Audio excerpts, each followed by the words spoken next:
La prima volta? No. L'hai già fatta? Sì. Com'è dura? Un pochino. In corsa o camminando? Camminando. Che è meravigliosa, è proprio quello che serve per Venezia, veramente, e noi la facciamo con grande piacere.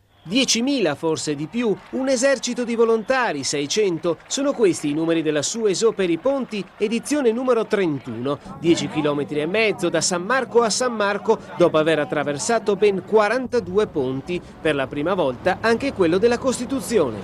Esatto, per la prima volta, per la prima edizione, dopo tanti anni, passiamo il ponte di Calatrava. Una vera festa, sbandieratori alla partenza. Gruppi etnici nei vari campi. Gruppi folk all'arrivo. Niente classifica, chi di corsa, chi camminando, l'importante è stare assieme. Camminato o hai corso? Camminato. I ponti? Duri? Duri sì. Faccio già altre corse, sì. Qui è la prima volta a Venezia, ma spero di tornare anche per la maratona. I ponti si possono fare, c'è la salita ma c'è anche la discesa, quindi